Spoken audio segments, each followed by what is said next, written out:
सठे साठ्यम समाचरेत, यह सिद्धांत किसी और का नहीं है। किसका सिद्धांत है? ये विदुर नीति है, चाणक्य नीति है, महाभारत में इसका वर्णन है। सठे साठ्यम, जिन देशों ने सठे साठ्यम समाचरेत सिद्धांत को अपनाया, सठे साठ्यम समाचरेत सिद्धांत को अपना के कानून बनाया, वहां न माओवाद है, न नक्सलवाद है, न कट्टरवाद है, न जिहाद है, न मजहबी उन्माद है, न घूसखोरी है, न जमाखोरी है, न मिलावटखोरी है, न कालाबाजारी है, न नशा तस्करी है, न मानव तस्करी है भी तो रेयर है।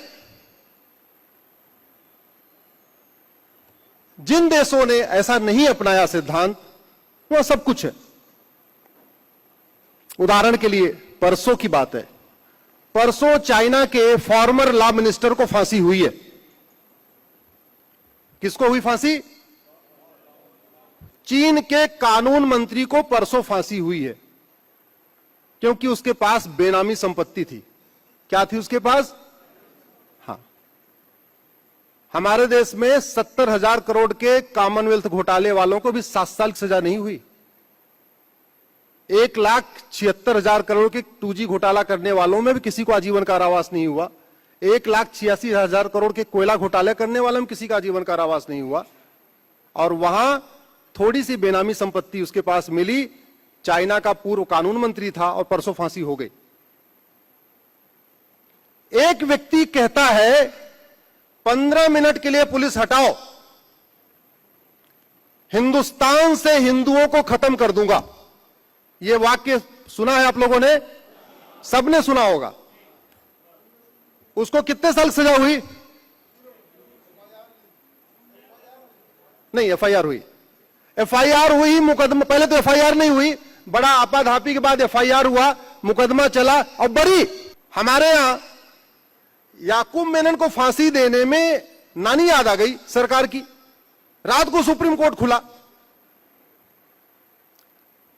सुप्रीम ट्रायल कोर्ट ने कहा फांसी दो, हाई कोर्ट ने कहा फांसी दो, सुप्रीम कोर्ट ने कहा फांसी दो। फिर सुप्रीम कोर्ट के और एक रिव्यू सिस्टम होता है, वो रिव्यू पिटीशन फाइल हुई, कुछ दिन रिव्यू पिटीशन चली, रिव्यू पिटीशन में भी हुआ नहीं फांसी दो। फिर एक क्यूरेटिव पिटीशन फाइल हुई सुप्रीम कोर्ट में, वो चली। उसके बाद ये हुआ कि ठीक है भाई फिर भी फांसी दो। फिर राष्ट्रपति की दया याचिका, राष्ट्रपति ने बोला नहीं फांसी दो।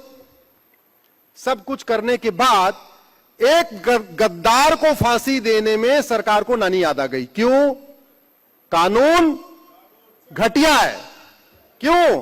कानून घटिया। पूरा अटॉर्नी जनरल, सॉलिसिटर जनरल, पूरा तबका लगा दिया, दम पूरा निकल गया सरकार का। करोड़ों रुपए खर्च हुए। और एक भी ध्यान रखिए, किसी मुकदमे में अटॉर्नी जनरल खड़े हो चाहे सॉलिसिटर जनरल खड़े हो, वो फ्री में नहीं खड़े होते, उनको पैसा, उनकी फीस होती है। और वो फीस कौन देता है? जनता। सरकार कहां की दे दी? सरकार को अपनी जेब से लाती है। वो अटॉर्नी जनरल, सॉलिसिटर जनरल की फीस भी कहां से जाती है? हमारे आपके जेब से। अब आप सोचिए, इतने दिन उसको खिलाया पिलाया, बिरयानी खिलाया, ये किया वो किया, उसके बाद फांसी होते होते भी करोड़ों रुपए खर्च हो गए वकीलों की फीस पे। चाइना में पता है क्या सिस्टम है? देशद्रोहियों को सार्वजनिक रूप से फांसी होती है, सार्वजनिक रूप से गोली मारते हैं। सामान्यतः गोली मारते हैं। और गोली कैसे मारते हैं?